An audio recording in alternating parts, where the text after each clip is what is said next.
Hello,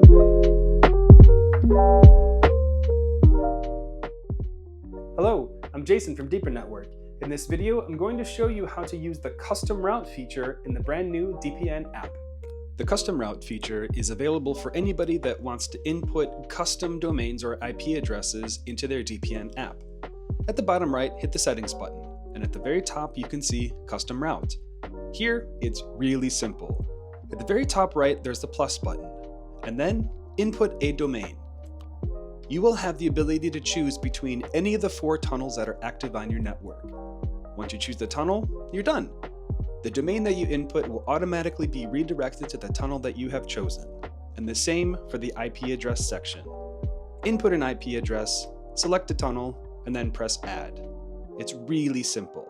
Every time that you use your application in SmartRoute, these rules will be applied. And don't forget, you can get a 7-day free trial with this code. The link is in the description.